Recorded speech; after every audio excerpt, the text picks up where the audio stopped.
इस देश का गृह मंत्री अपने सारे चमचों के साथ गया कहाँ? तो घायल पुलिस वालों को देखने गया। क्या घायल किसान नहीं हुआ है? क्या किसान इस देश का नागरिक नहीं है? अब वो नागरिक की ताकत से नहीं चलाना चाहते। उसके लिए लोकतंत्र का लोक जो है वो माइनस हो गया है। तंत्र ही है जिसकी ताकत से वो चलना चाह रहा है। मैं लिखता पढ़ता हूँ, पत्रकार हूँ, मेरे कॉलम्स चलते हैं, लेकिन शायद ये पहला दौर आया है कि मुझको अपने को मीडिया से जुड़ा हुआ कहने में थोड़ी हिचक होने लगी। बिल्कुल ये हिचक हमें भी महसूस होती है जब हम सुनते हैं गोदी मीडिया गो बैक के नारे लगते हैं। मैं हैरान हो जाता हूँ कि जो प्रेस है वो 26 के बाद लगातार एक ही बात कह रहा है, जैसे कोई बहुत बड़ी खुशी की बात हो गई है कि किसान हार गए हैं। हारे हैं कि नहीं वो तो एक अलग सवाल है, लेकिन अगर किसान हार गए हैं तो जीता कौन है? ये कोई पार्टियों की लड़ाई नहीं हो रही है कि ये पार्टी हार गई, वो पार्टी, वो तो खेल तुम खेलते रहते हो, हमको उसकी बहुत फिक्र भी नहीं होती कौन जीता और कौन हारा। लेकिन अगर किसान हारा है, अगर हारा है, तो हम में से जीता कौन है? क्या किसान के खिलाफ आप खड़े हो सकते हैं? हम में से कोई भी नहीं है जो किसान नहीं है। हम सब की ओरिजिन अगर कहीं से हुई है, इस सभ्यता की ओरिजिन कहीं से अगर हुई है तो किसानी से हुई है। इसीलिए भले हम आज खेत में काम न करते हों, किसी दूसरे धंधे के कारण खेत से बाहर आ गए, लेकिन जड़ें हमारी भी वही हैं। उन सब की जड़ें भी वही हैं जो लाठी लेकर खड़े थे कल और जो झूठ बोल रहे हैं आज। ये सब लोग किसान हैं। इनके अलावा हमारे जीवित होने का कोई रास्ता नहीं है।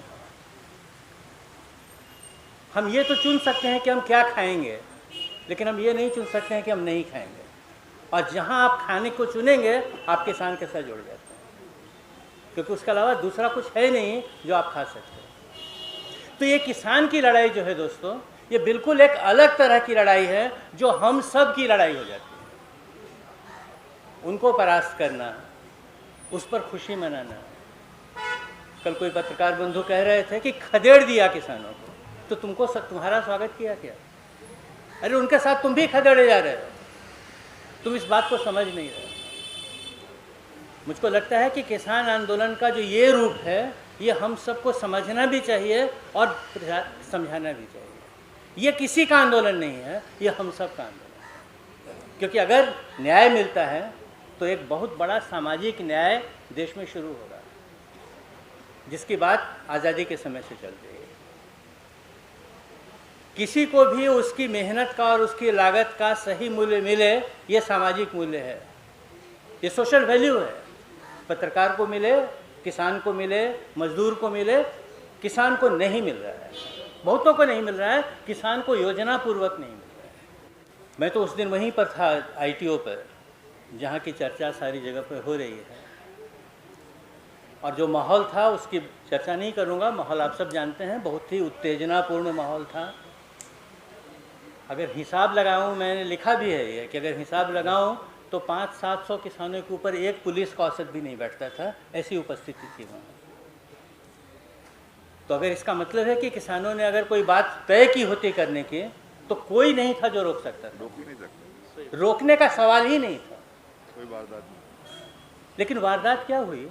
2-4 शायद गाड़ियाँ टूटी होंगी, कुछ के शीशे टूटे होंगे। मैंने एक भी गाड़ी में आग लगा हुआ नहीं देखा। गुस्से में शीशे उशे टूटे थे। और ये भी मैं आपसे कहता हूँ कि जितने गाड़ियों के शीशे टूटे थे, उससे ज़्यादा ट्रैक्टरों के शीशे तोड़े गए। वो किसने तोड़े थे? किसानों ने खुद तोड़े थे। तो क्या दो तरह के तोड़ने की, तोड़-फोड़ की घटनाओं को आप अलग अलग करके देखना चाहते हैं? अखबारों में देख रहा हूँ कि सब लोग याद करा रहे हैं कि गांधी जी आंदोलन वापस ले लेते थे। अरे गांधी जी बहुत कुछ करते थे, वो सारा किसानों के ही सर पर है कि सामने वाले के सर पर भी कुछ गांधी हैं। अगर गांधी खोज रहे हो तो दोनों तरफ खोजने की कोशिश करनी पड़ेगी, और गांधी जी ने दोनों के लिए बातें कही हैं। तो कुछ ऐसा रूप बनाया जा रहा है जैसे सारे आदर्श किसानों की तरफ से होने चाहिए थे, सामने वालों को कुछ करने की ज़रूरत नहीं। ऐसा नहीं होता है। तुम अगर गलत करते हो तो उसकी गलत प्रतिक्रियाएं भी हो सकती हैं, मानव स्वभाव में है वो। इसीलिए मैं बराबर कहता हूँ, हो सकता है किसानों की तरफ से कुछ चूक भी हो, और मैं उन सारे चूक को ओन करने को तैयार हूँ। लेकिन चूक में और बेईमानी में फ़र्क होता है। सामने की ताकत बेईमान है किसानों से अगर कुछ हुई होगी तो निर्णय लेने की गलती हुई होगी। उस गलती को आप सुधार सकते हैं, बेईमानी को आप सुधार नहीं सकते। तो इन दोनों का फ़र्क हमको हमेशा ध्यान में रखना चाहिए, हम सब लोगों को जो देश के नागरिक। आप देखिए, इस बात को किसी ने ध्यान में दिया नहीं शायद, लेकिन इस देश का गृह मंत्री अपने सारे चमचों के साथ गया कहाँ? तो घायल पुलिस वालों को देखने गया। क्या घायल किसान नहीं हुए हैं? क्या किसान इस देश का नागरिक नहीं है? क्या ये गृह मंत्री उन लोगों का गृह मंत्री नहीं है? ये शायद पहली बार हुआ है कि सरकार की तरफ से एक आदमी किसको देखने जाता है? उनको देखना चाहता है जिनके दमन की ताकत से वो सत्ता चलाना चाहता है। अब वो नागरिक की ताकत से नहीं चलाना चाहता, उसके लिए लोकतंत्र का लोक जो है वो माइनस हो गया है, तंत्र ही है जिसकी ताकत से वो चलना चाह रहा है। ये बात जितनी उभर कर 26 तारीख के बाद सामने आ रही है, वो हम सब लोगों को नोटिस करनी चाहिए, क्योंकि वो बहुत खतरे की तरफ ले जाती है। बहुजन टीवी में आपका बहुत स्वागत है कुमार प्रशांत जी। आपने अभी प्रेस कॉन्फ्रेंस में एक बात कही, आपने कहा कि मीडिया जिस तरीके से इस पूरी घटना को पोर्ट्रे करती है और कहती है कि किसानों को खदेड़ा गया, किसानों की गिरफ्तारी की जिस तरह से उन्होंने पूरी रिपोर्टिंग की है, वो अपने आप में बेहद शर्मनाक है। और आपने ये कहा कि जब किसान हार जाता है तो फिर जीतता कौन है। ये मुझे बहुत कोटेबल बात लगी, इसलिए मैं आपसे सवाल करना चाहती हूँ कि बिल्कुल जब किसान हारता है तो फिर आखिर कौन जीता है और ये किसे जिताने की कोशिश की जा रही है? जी, बहुत सीधे से कहूँ तो शायद अच्छा नहीं लगे, लेकिन पिछले 6 सालों से देश को टुकड़े टुकड़े में बांटने की कोशिश हो रही है और हर टुकड़े को दूसरे से लड़ा करके अपनी गोटी लाल करने की कोशिश हो रही है। वही खेल अभी किसानों के साथ खेला जा रहा है। तो जो मैं कह रहा था कि किसान अगर हार रहा है तो जीत कौन रहा है, वो ये कहने की कोशिश कर रहा था कि पूरा देश एक है और ये किसी पार्टी की लड़ाई नहीं हो रही है। अगर इस न्याय की लड़ाई में किसान हार जाते हैं तो हम सब लोग हार जाते हैं। इस बात को मीडिया को भी समझने की ज़रूरत है। इसीलिए ये कह के खुश होने की ज़रूरत नहीं है कि उसने उसको खदेड़ दिया। इस लड़ाई को थोड़े दूसरी नज़र से देखने की ज़रूरत है। दूसरी बात मैं आपसे ये कहना चाह रहा हूँ कि जिन लोगों ने सिक्योरिटी लैप्सेस किए, जिसके कारण जो भी हंगामा हुआ, मैं नहीं कहता हूँ उसके पीछे कौन था क्या नहीं था, लेकिन सिक्योरिटी लैप्स तो हुआ।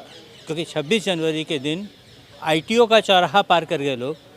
ये कैसे हो गया? ITO का चौराहा VIP इलाका माना जाता है, पुलिस हेडक्वार्टर भी वहीं पर है। पुलिस हेडक्वार्टर है और गलती से कहिए या खुशी से कहिए उसी रोड पर BJP की ऑफिस भी है।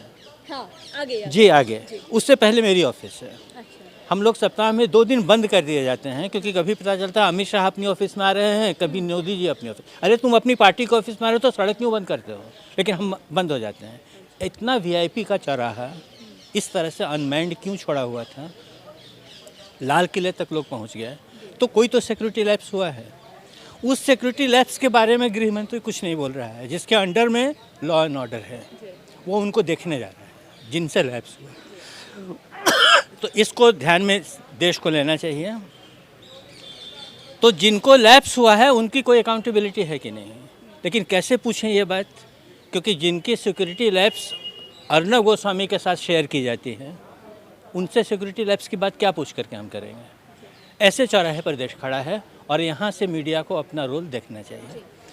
मैं भी मीडिया से जुड़ा हुआ हूँ, मैं लिखता पढ़ता हूँ, पत्रकार हूँ, मेरे कॉलम्स चलते हैं, लेकिन शायद ये पहला दौर आया है कि मुझको अपने को मीडिया से जुड़ा हुआ कहने में थोड़ी हिचक होने लगी है। जी बिल्कुल, ये हिचक हमें भी महसूस होती है जब हम सुनते हैं गोदी मीडिया गो बैक के नारे लगते हैं और मीडिया का जो चेहरा अभी फिलहाल सामने आ रहा है वो अपने आप में बेहद शर्मनाक है। प्रशांत जी, एक सवाल और है हमारा। फेसबुक कल मैं स्क्रॉल कर रही थी, कल रात की जो गाज़ीपुर की स्थिति थी वो अपने आप में बहुत अजीब थी। जब हम वहाँ से लौटे हमने देखा कि तैनाती है वहाँ पे फोर्स की और एक तरफ जो है वो किसान मायूस बैठे हुए हैं।